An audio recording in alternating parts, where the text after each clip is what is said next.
Chaque jour sur Eden Télévision Diaspora FM, des consultants et experts décryptent un pan de l'actualité pour vous.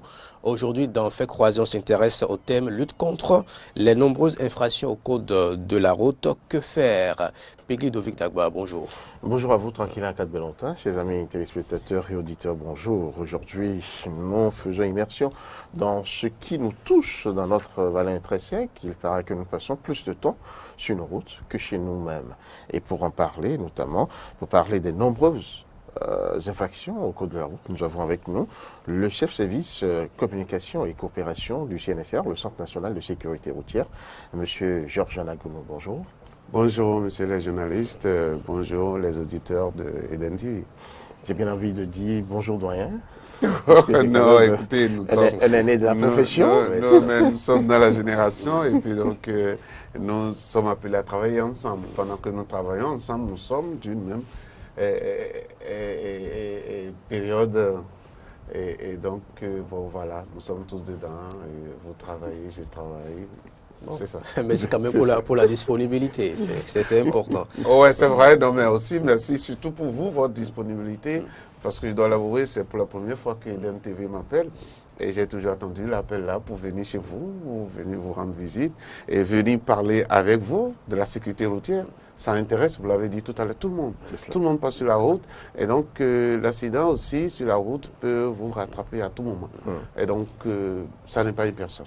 Alors justement, qu'est-ce qu'il faut entendre par sécurité routière? En fait, il faut entendre par sécurité routière tous les moyens mis en œuvre, tout simplement comme ça, tous les moyens mis en œuvre pour faire en sorte que la route, qui est un espace public, se partage dans la sérénité. Et qu'elle ne soit pas un mouroir pour les usagers de la route. Et vous imaginez, quand je parle des usagers de la route ou quand je parle de l'environnement et de la route, c'est que je mets l'homme au cœur, l'homme, l'individu, au cœur. Et comme je le dis souvent, le Centre national de sécurité routière a plusieurs moyens pour en arriver à la sécurité routière, c'est-à-dire tout ce que nous pouvons mettre en œuvre pour faire en sorte que il y a plus de sécurité sur nos routes. C'est d'ailleurs la mission principale que l'État nous a confiée. Et pour faire ça, nous utilisons plusieurs moyens, comme celui que j'utilise actuellement avec vous, c'est-à-dire la presse. Les médias. Et nous ne pouvons pas faire la sécurité routière sans les médias. C'est pas possible. C'est pas possible. Pourquoi? Et l'usager de la route est un adulte. Le conducteur, le chauffeur, c'est un adulte. Cet adulte, je ne vais pas le mettre dans une salle de classe pour lui enseigner la sécurité routière, mais je dois l'enseigner. Et donc, le moyen le plus sûr pour moi, c'est de passer par les médias pour lui parler, pour l'entendre directement. Et je suis heureux de l'occasion que vous me donnez ce matin parce que tous ceux qui suivent Eden TV doivent ce matin garder quelque chose qu'il faut faire, un geste qu'il faut faire pour pouvoir préserver la vie sur la route. Et sur la route, on dénombre généralement plusieurs infractions. Quels sont les différents types? Oui, j'aime bien parler de qu'est-ce que nous remarquons chez nous. Les infractions conduisent à quoi? Conduisent aux accidents. C'est comme ça qu'il faut voir la chose. Les infractions conduisent aux accidents. Et quelles sont celles qui conduisent souvent aux accidents chez nous? Lorsqu'il y a un accident, il y a 3 éléments qui sont en jeu. Je voudrais commencer par le rôle. L'environnement, c'est-à-dire l'environnement routier, l'infrastructure. Qui souvent est défectueux. Et il y a le matériel roulant, et puis il y a l'homme lui-même. Je mets l'environnement en haut, pourquoi? L'environnement routier dépend de la DGI, de la Direction générale de l'infrastructure, qui est toujours de notre ministère.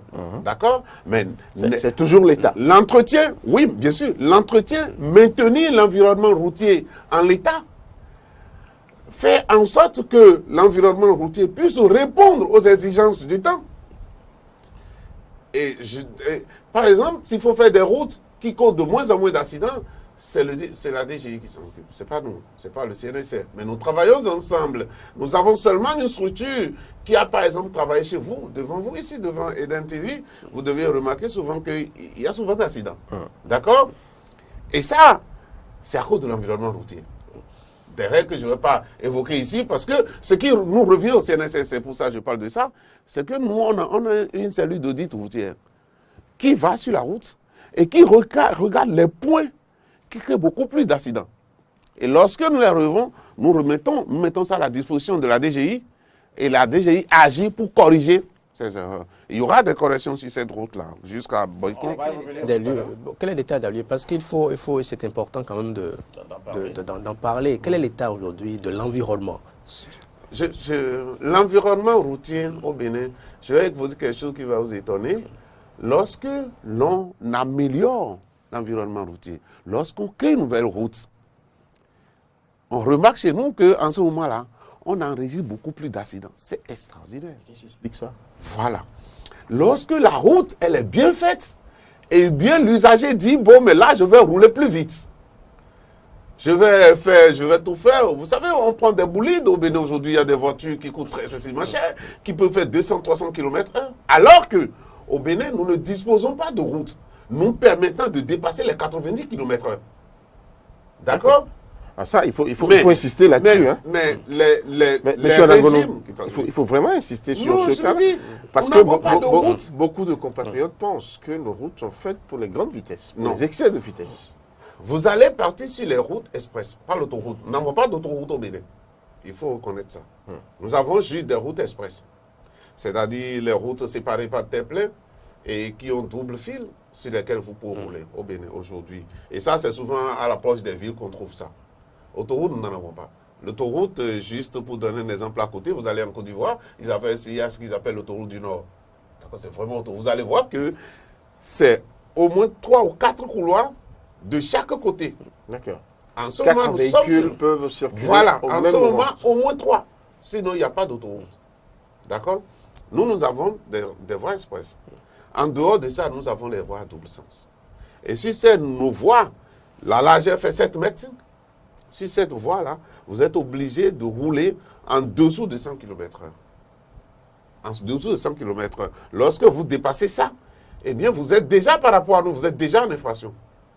D'accord. D'accord? Donc ça, c'est les routes, ça. Et donc, si vous voulez, parce que quand vous me dites de faire l'état des lieux, je te vois venir, c'est pour me dire, est-ce qu'il y a beaucoup de routes chez nous? Je te dis, nous n'en avons pas beaucoup. Non, mais pas forcément, parce que je sais que vous avez pris part à Ménotin pour venir ici. Ouais, vous avez vu la situation à Ménotin, vous êtes au volant, mais c'est la voie qui dispute le volant avec vous. Vous passez devant l'université d'Abomey-Calavi, une voie qu'on a réalisée il n'y a pas longtemps. Je pense que lorsqu'on fait une route, c'est pour ça que le gouvernement ça n'est pas encore fait 10 ans, 15 ans. Là, vous touchez une question sensible. C'est le problème que pose le règlement 14, dont on parle, le fameux règlement 14, qui parle des issues au niveau des transporteurs.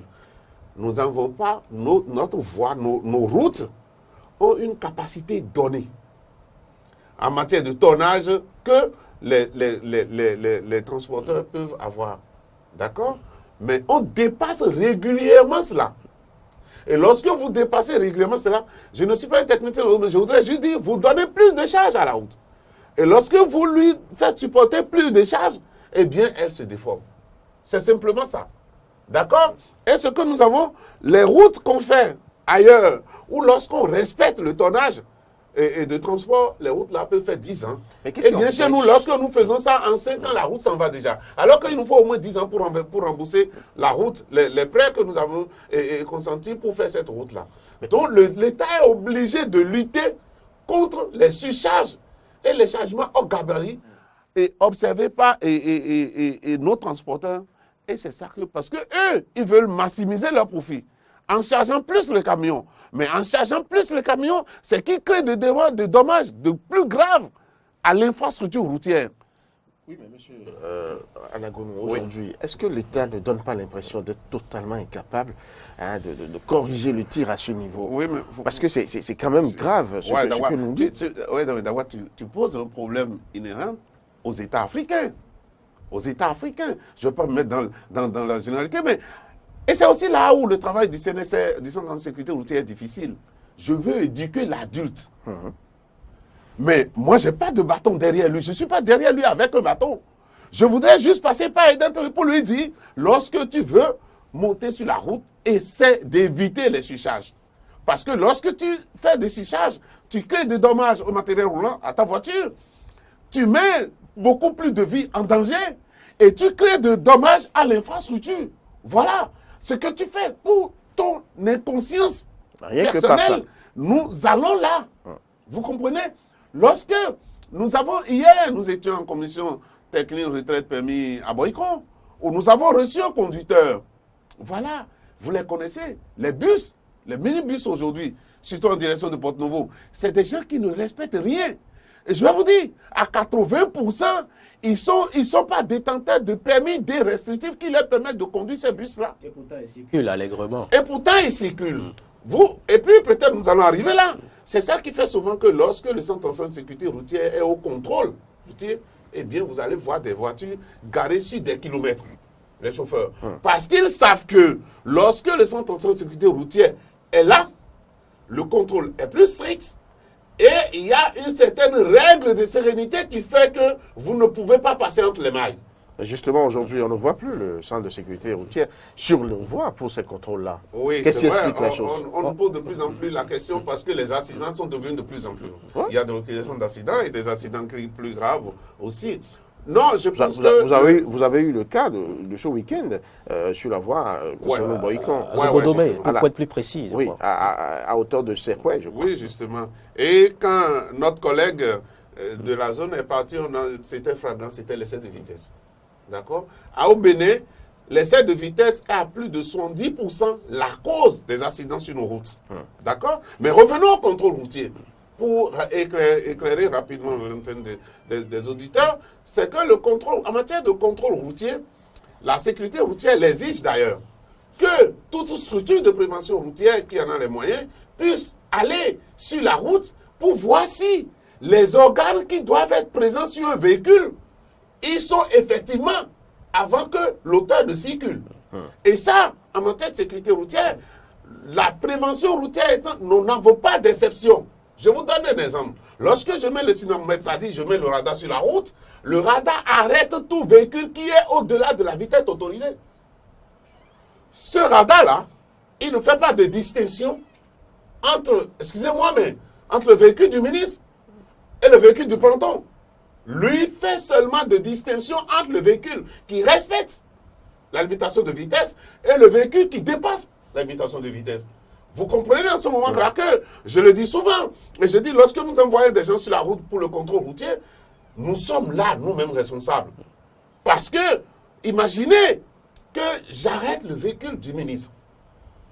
Je vois un exemple simple, qui voit que le véhicule du ministre est en excès de vitesse et l'arrête. Il faudrait qu'il y ait un responsable représentatif pour expliquer au ministre, pour dire, nous sommes en train de faire l'essai de vitesse, et ici, ce n'est pas autorisé. Moi, j'ai souvent vu en France, où des journaux, si les ministres ne font pas attention, des journaux qui les prennent en photo et qui montrent que tel ministre, tel jour, a fait essai de vitesse sur telle route. Ça se fait, ça. Parce que ça met la vie de tout le monde en danger. Donc, il n'y a pas de gradé, il n'y a pas de haut gradé. Nous sommes sur la route, juste pour faire en sorte que tous les véhicules qui circulent sur la route puissent respecter. Et ça, nous le faisons en commun accord avec la police, parce qu'elle est dépositaire de la force répressive. Donc, elle doit nous assister. Et nous le faisons aussi avec le Trésor public, qui, en réalité, lorsque vous êtes en infraction, c'est la loi par rapport à l'insécurité de caisse, c'est le Trésor public qui vous amende et qui dit combien vous allez payer. Et ça va au Trésor public. Mais lorsque ce régime est arrivé, il y a eu un problème déjà commencé par l'autre régime parce que nous sommes dans un corridor. Et sur le corridor, au niveau de la CEDEAO, on note les pays qui ne sont pas des bons élèves en matière de respect du code de la route. D'accord? En matière de tracasserie routière. Et donc le Bénin se doit d'être dans les règles, dans les normes tracées. Et donc, il y a un document qui sort chaque année et qui note les pays. Ce document, de temps en temps, épingle le Bénin. Donc, les gouvernants ont choisi de voir beaucoup plus clair dedans. C'est ce que le chef de l'État a fait dès qu'il est arrivé, a pris une note pour dire arrêtez que je puisse voir clair dans ce qui se passe pour éviter la tracasserie policière, pour que les États ne nous notent plus mal. D'accord? Aujourd'hui, nous sommes en discussion avec la police et avec les forces de l'ordre pour réorganiser cette activité-là. Parce que vous ne pouvez pas faire de la prévention routière si vous ne faites pas le contrôle routier. Ce n'est pas possible. Et lorsque vous ne faites pas de contrôle routier, l'usager est laissé à lui-même. Et donc, il se permet tout essai sur la route. Vous comprenez que la route se discute et n'est plus partagée comme cela se doit chez nous. Elle se discute. Et si dans cette discussion-là, vous laissez les usagers à eux-mêmes et que vous ne les contrôlez pas, eh bien, c'est l'hécatombe. Et c'est ce que nous sommes en train de remarquer ces temps-ci. Et en matière de sécurité routière, notre directeur a souvent été clair. Je pense notre ministre aussi par rapport aux instructions. Je pense qu'on a reçu d'ailleurs un courrier la dernière fois où le ministre de l'Intérieur, à juste titre, demande à notre ministre de nous demander de prendre les dispositions pour qu'on puisse limiter les accidents de la route. Je pense que l'une des mesures, c'est ça que nous disons. Il faut que nous puissions aller sur la route. Il faut que nous sortons nos radars pour pouvoir contrôler. Vous avez parlé de l'environnement. Oui. Qu'en est-il des véhicules et des Voilà. individus Voilà, qui très roulent bien. maintenant les véhicules? Parce que vous avez parlé de Non, trois non. éléments. Merci beaucoup. Je prends le matériel roulant, donc le véhicule. Là intervient déjà la responsabilité du CNSR et qui entraîne les réformes que le directeur Aubin Adoukonou nous a permis d'introduire ces temps-ci, ces derniers jours dont tout le monde parle. Mais je commence par le véhicule. Ça va nous amener. Voilà. Alors, le véhicule, pour être apte à rouler sur la route, doit recevoir une certification de l'État. Cette certification-là ne se fait pas le CNSR. C'est ça qu'on appelle le la contrôle visite technique. Voilà, que tout le monde appelle visite technique. D'accord? Lorsque vous arrivez à visite technique, c'est d'ailleurs au niveau de l'UMOA, il y a des points qui sont retenus. Ces points-là, vous devez les vérifier. Et le véhicule doit être aux normes par rapport à ce contrôle-là. Si le véhicule n'est pas aux normes par rapport à ce contrôle, il faut demander à son usager d'aller réparer son véhicule. D'accord? Mais cette activité-là, imaginez-vous qu'à un moment donné, même à Zongo, on fait cette certification-là. À Zongo.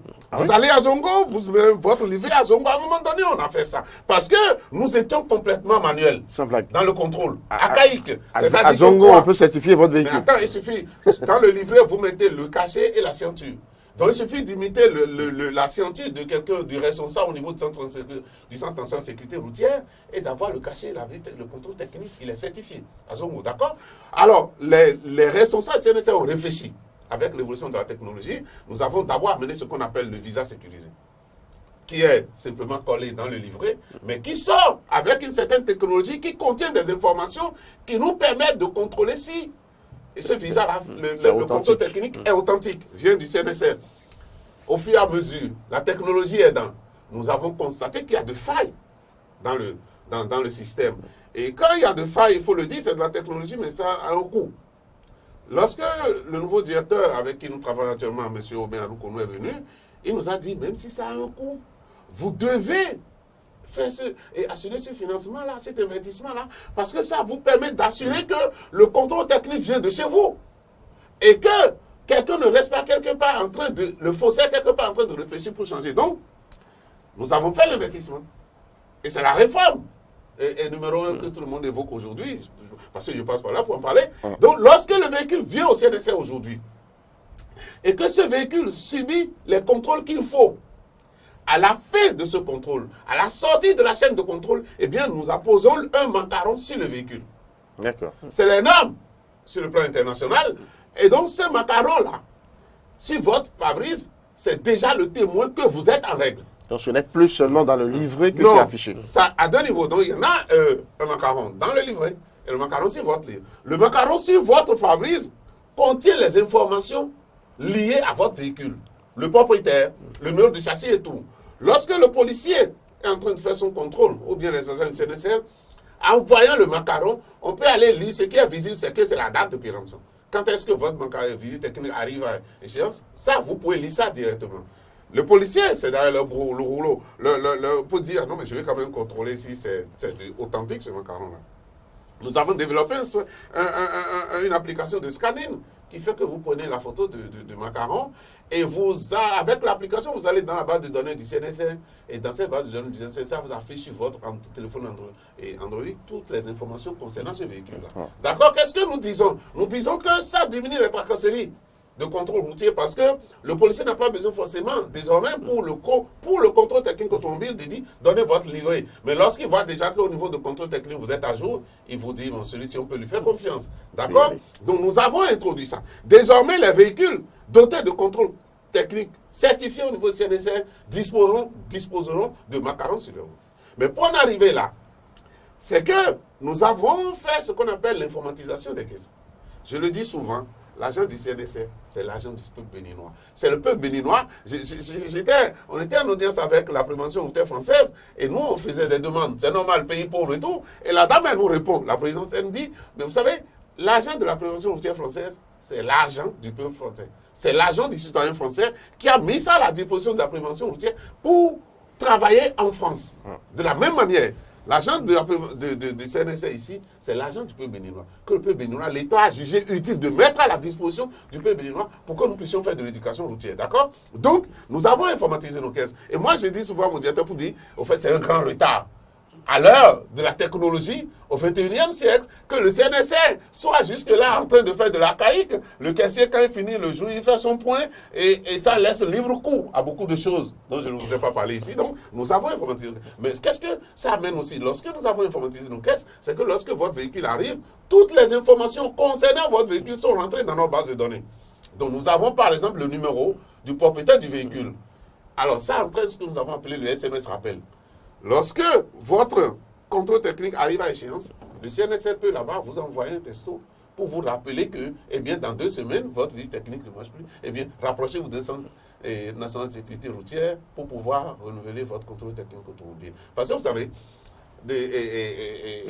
mes chers amis, vous ne faites pas que ça. D'accord?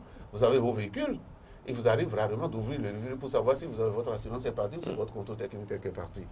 Alors, désormais, et les assureurs ont commencé par faire ça. Désormais, le CNSA aussi va faire. Mais ce que ça nous permet aussi de faire, parce que nous sommes une structure, d'abord une structure de prévention routière, donc une structure de sensibilisation au respect des règles de la sécurité routière. Alors, nous devons envoyer de temps en temps des messages de sensibilisation aux usagers. Nous disposons désormais de la base de données avec les réformes qui nous permettent d'envoyer ces informations-là, ces messages-là aux éditeurs, aux trucs-là pour les rappeler. Donc, pour revenir aux infractions au code de la route, parlons maintenant il reste le cas de l'homme. L'individu. Alors, l'adulte le gros que vous avez du mal à éduquer. Oui, ça c'est le gros lot, en fait. Vous savez, notre sensibilisation, notre travail appelle à la conscience de l'individu.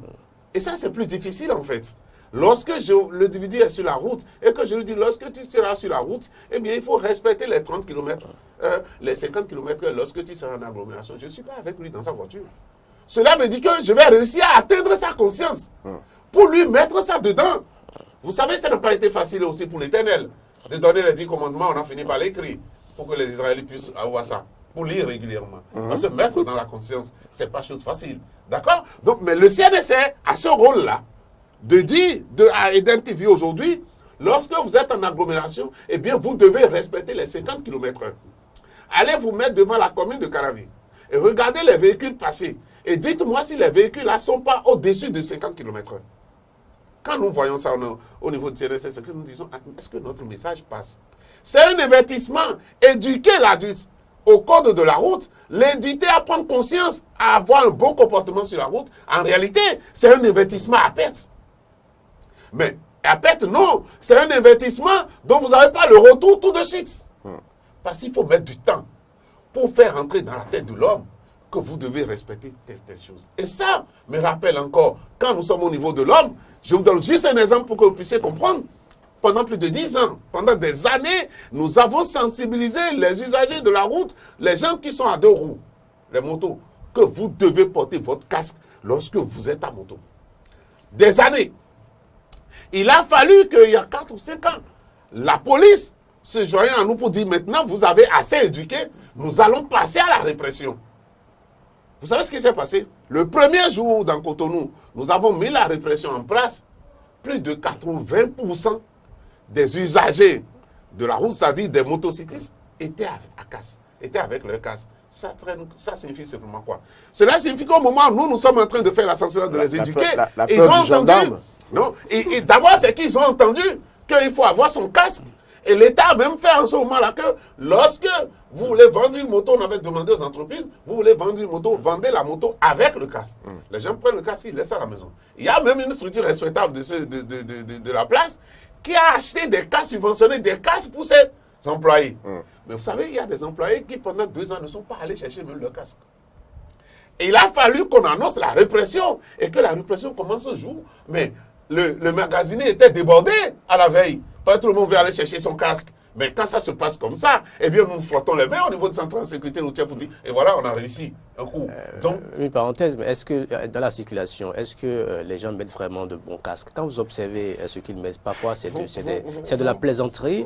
On veut juste éviter les mailles de la police. On met quelque chose sur la tête juste et on passe. Et ça, c'est encore un autre problème. Vous m'amenez à lever un voile sur un secret professionnel. Allez-y. J'aime pas, non, parce que c'est une directive des Nations Unies. Moi, j'ai d'abord comme rôle de faire en sorte que l'usager puisse s'habituer au port de casque. Vous comprenez? Donc, vous ne parlez pas forcément de la qualité du casque. Et non, on a aussi une autre raison technique. Lorsque vous respectez les 50 km/h en agglomération, lorsque vous avez une chute, les casques que les gens portent aujourd'hui, non, je ne dis pas les casques de cheval, des casques de chantier, ce n'est pas de ça. Ça, c'est un autre problème. Et quand nous sommes au contrôle, on enlève tout ça.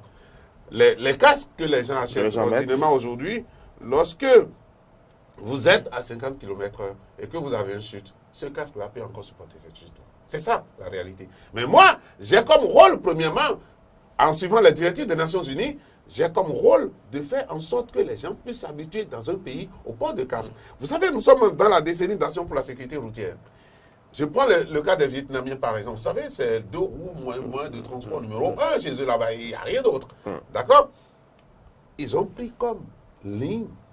Ils ont dit, nous allons faire en sorte que tout le monde va porter casque sur moto chez nous. C'est la ligne qu'ils ont prise. Et lorsque nous allons finir la décennie, on ira vérifier au Vietnam, est-ce que tout le monde porte de casque aujourd'hui de façon automatique? C'est ça la règle. Les États-Unis ont choisi par exemple le port de ceinture de sécurité. Parce que ça tue beaucoup chez eux. Non, c'est universel le port de ceinture. D'accord. C'est universel. Mais, ils sont plus en voiture. Non, aujourd'hui au Bénin, et nous sommes en train de réfléchir, de moderniser les terres. Parce que, imaginez-vous, en matière de code routier, nous sommes encore à l'arrêté 56. Nous sommes encore à l'arrêté 56. C'est-à-dire? Les règles, ce qui fixe comme règle en matière de circulation au Bénin aujourd'hui, c'est l'arrêté de 56. Donc laissez pas le gouverneur. Vous imaginez, je n'aime pas en parler. Et au niveau du centre de sécurité routière, nous sommes en train de prendre les dispositions pour que nous puissions actualiser cet arrêté-là. Et pour que le Bénin puisse disposer désormais d'un code routier. Ça va passer au niveau Donc c'est un retard. C'est vraiment un retard. C'est pourquoi aussi, j'aime pas trop en parler. Et que tu dises aux gens que nous sommes sur l'arrêté 56, mais c'est ça que le juge utilise. Tout le monde. Pour traiter des questions de sécurité routière aujourd'hui. Mais est-ce qu'en temps, cet arrêté-là n'est pas dépassé avec les cas que nous avons, les cas qu'on observe sur le terrain? La législation, elle est celle-là. Ça dit que tant que vous n'avez pas de nouveaux tests, l'ancien test est en place. C'est quand même vrai que si en temps on prend des arrêtés ou bien des décrets qui peuvent rendre caducs certains éléments, certains articles de cet arrêté-là, mais toujours dit que c'est l'arrêté qui est en place. D'accord? Au CNSR, nous avons déjà, c'était ce que nous avons trouvé, c'était manuel. Vous voyez, 56. Nous avons déjà rendu ça numérique et nous avons déjà fait une première lecture. Nous sommes en partenariat avec Handicap International qui est en train de mettre en place un financement qui va nous permettre. Et d'ailleurs, le ministère de la Justice aussi a aussi projeté la relecture des tests. Et pour ça, ils nous ont invités la dernière fois. Donc, c'est pour dire que beaucoup d'efforts sont en train d'être mis en place pour que nous puissions rapidement faire la relecture, actualiser ces tests-là pour avoir vraiment un code routier au Bénin. Monsieur Georges Anagonou, je rappelle aux auditeurs que vous êtes le chef service communication et coopération du Centre national de sécurité routière du Bénin. Parlez-nous de la réponse que vous prévoyez pour le cas spécifique de l'AS à Kassato-Boyko. Parce que tous les jours, ça tue, on les voit. Nous affrontons la mort chaque jour. Nous-mêmes, nous pratiquons cette voie. On affronte la mort chaque jour. Et il faut forcément nous rassurer les usagers. Il faut balayer devant sa propre porte, je vous comprends en fait. Mais le phénomène de l'incivisme routier est général pour tout le pays.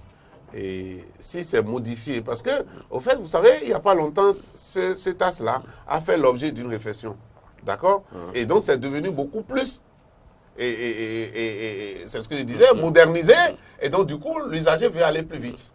Il y a certainement des dispositions que, en collaboration avec notre cellule d'audit de la sécurité routière, la DGI est en train de prendre pour que nous puissions trouver des solutions. Est-ce qu'il faut mettre des ralentisseurs? Est-ce qu'il faut mettre autre chose ou bien mettre beaucoup plus de présence humaine Est-ce qu'il ne faut pas commencer par faire la seconde voie? Parce que dans le projet, en réalité, c'est une voie.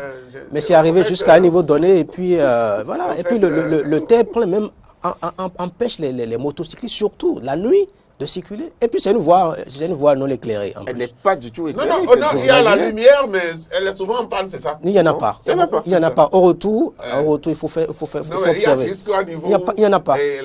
Non, mais j'ai suivi jusqu'au niveau où la voie n'est plus séparée, la voie est devenue unique au niveau de pharmacie Saint-Georges. Voilà. Et c'est justement sur cet axe-là qu'on dénomme plusieurs cas d'accident. Oui, c'est ce que je vous ai dit. Lorsque l'infrastructure est modernisée, l'usager développe d'autres. Et ça, c'est la responsabilité de l'État. Vous savez, c'est vrai que ces temps-ci, je n'ai pas vraiment vu Jacques Ayadi. Et pour lui demander, est-ce qu'il n'a pas un autre projet par rapport à cet as-là? Je ne saurais vous donner de réponse ici. L'information que nous avons, c'est que voilà, cette deuxième partie devrait être l'œuvre du gouvernement béninois. Et c'est le gouvernement béninois qui doit décaisser les fonds et vous savez pour qu'on puisse faire cette deuxième partie. Vous savez, c'est ce qui n'est pas fait. J'aime beaucoup rester technicien. C'est vrai, les questions des journalistes vous poussent à... C'est une question polémique, donc vous ne souhaiterez pas aborder ce volet, mais c'est très important. Oui, non, ce que je voudrais dire, je ne vous ai pas avancé sur une terrain politique. C'est-à-dire, le projet et les choix à opérer dans un pays sont de la responsabilité de l'homme politique. D'accord? Et lorsque l'homme politique fait le choix, le technicien accompagne. Au niveau du Bénin et au niveau des projets routiers, ce que je vous dis, c'est vrai, c'est mon ministère, mais si je ne me rapproche pas des collègues de la DGI, je ne peux pas savoir quels sont les projets en cours. C'est sûr que moi, j'ai appris, à un moment donné, qu'on a dit qu'on va faire autoroute, j'ai appris ça jusqu'à Boycon. D'accord? Cela veut dire qu'il y aura des aménagements, des projets d'aménagement routier en cours. Vous avez dit qu'au Bénin, on n'a pas d'autoroute. Donc, ce n'est pas sur l'As Cotonou-Boycon. Non, la voie express. La voie express. Voilà, qu'on va faire de... Certainement une voie express. C'est-à-dire, non, voie double sens jusqu'à... Et une voie express, comme c'est à l'intérieur de Caravi, mais cette fois-ci, vous savez qu'aujourd'hui, jusqu'à Ouida, c'est ce que vous avez. De Cotonou jusqu'à Ouida, vous utilisez la voie express. Donc, peut-être que jusqu'à Alada, peut-être au-delà. Pourquoi ne chercherons-nous pas à être ambitieux pour notre pays? C'est ce que nous voulons. Et que, très rapidement... Mais comment comprendre qu'à l'origine, la voie est prévue pour être aller-retour et qu'on a une voie maintenant sens unique? Non. Moi, en fait, je ne sais plus, mais j'étais encore au cabinet avec le ministre Fayon quand on parlait de ces projets-là. Et la Chine, je pense que c'était la Chine qui a fait traverser de Carabi jusqu'à ce niveau-là. Est-ce que... bon, je ne me rappelle plus, il y a longtemps, il y a quand même 5 ou 6 ans que j'ai quitté le cabinet. Est-ce que le projet devait être double voie? Si c'est double voie, c'est tout bénéfique pour le Bénin. C'est vraiment bénéfique pour le Bénin. Et pensez-vous qu'une autorité peut refuser? Je vous dis, regardez le traversée de Paracou. C'est ce qui n'a pas été compris. Traversée de Paracou. Le projet, au début, c'était voie à sens unique. Ce n'était pas double voie dans Paracou. Mais lorsque les Paracou ont exigé, discuté avec les gouvernements, jusqu'aujourd'hui, je pense avec le nouveau régime, on a déjà lancé les travaux à Paracou. Parce qu'ils ont exigé ça. Et le gouvernement est obligé d'aller chercher les moyens pour venir répondre aux exigences des populations. Ici aussi, si c'est ce qu'il faut, rassurez-vous, ce qu'on a fait aujourd'hui, c'est déjà une avancée, d'accord? C'est un progrès, même si ce n'est pas ce qu'on veut. Et d'ailleurs, l'être humain, pourquoi voulez-vous qu'il soit totalement satisfait un jour? Il n'est pas le plus riche, il cherche encore de plus en plus. Ce progrès-là-tu plus? On vous permet... Ce progrès-là-tu plus? Non, c'est ce que je vous ai dit. On vous permet de conclure, Monsieur Georges Anagonou, de conclure cet entretien. En guise de conclusion. Je vous arrache plus de temps. Je vous ai dit sachez-vous passer comme vous le souhaitez, il n'y a pas de problème. On va conclure. En guise de conclusion, est-ce que ces réformes que vous avez introduites permettent vraiment de lutter contre les évasions financières, les cas de fraude, et tout ce qui touche? Les gens restent à la maison et envoient leur livret pour le contrôle technique. Est-ce que vraiment vous avez pris tout ceci en compte? Oui, merci beaucoup. Si vous me donnez la conclusion, vous savez, 45.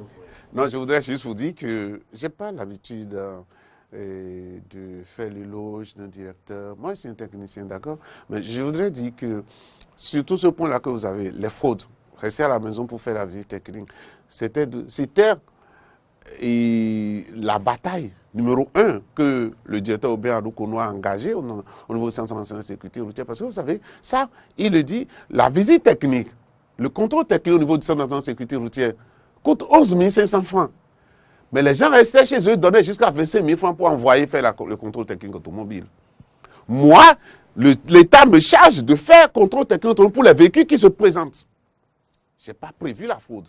Si l'individu choisit de rester chez lui et de ne pas venir, d'ailleurs, il est en infraction parce que comme moi, je vais arrêter celui qui va lui faire ça, il est en infraction et le directeur en a puni.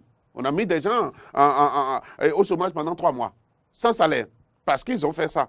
Il a entamé cette bataille-là. Et l'introduction de Macaron aujourd'hui est encore un pas en avant pour lutter contre ça. Si votre véhicule n'est pas au CNSR, si votre véhicule ne passe pas par un centre de sécurité routière, eh bien, vous n'aurez pas le Macaron. Et si quelqu'un se hasarde à aller vous donner le Macaron, j'ai les contrôles sur la route qui me permettent de savoir que ce Macaron-là n'est pas authentique, n'est pas enregistré chez nous. Donc, je voudrais dire aux usagers, pour finir, parce que Eden TV, comme je l'ai dit, c'est la première fois, et c'est que nous nous sommes engagés sur la voie des réformes. Les réformes, c'est aussi parfois beaucoup plus de moyens qu'il faut. D'accord? Il faut être honnête. Et ces réformes-là, nous les avons engagées pour faciliter, pour alléger la tâche à l'usager de la route, donc au peuple béninois. Et pour arriver aussi à limiter les cas d'accident. C'est ça notre objectif. C'est ce qu'on nous a demandé de faire. Donc ce serait bien aussi que le peuple, les usagers de la route puissent nous accompagner dans ces réformes-là. Et je pense que quand on va faire ça, ce serait bien pour tous les Béninois. Merci à vous. Merci à vous, Merci monsieur. de nous avoir invités pour aujourd'hui, mais je voudrais vous dire, faites-le plus souvent et on parlera. Pourquoi pas créer votre rubrique sécurité routière ici. Moi, je suis capable de vous envoyer des gens tous les matins pour répondre. Merci beaucoup. Tout ceci pourra se faire sur la base d'un contrat que la TV pourra nouer avec le CNSF. Ouais, Nous sommes totalement dévoués, disposés. Le service commercial est à l'écoute. Il prendra toutes les dispositions nécessaires pour rendre possible cette opportunité. Que Oui, comme je vous l'ai dit, nous on est obligé de travailler avec la presse. Et si vous voulez travailler avec les gens, c'est de l'argent, c'est l'installation et tout, nous devons payer. Et ce qu'on vient de faire là, c'est en direct sur une télévision et sur une radio très bien suivie sur le plan national. Les éditeurs de la radio sont au courant aussi. C'est en direct, c'est un programme Je vous remercie pour cette opportunité que vous nous avez offerte ce matin. Merci beaucoup. On reviendra si vous nous appelez. C'était l'instant débat fait croiser sur Eden Télévision et Diaspora FM.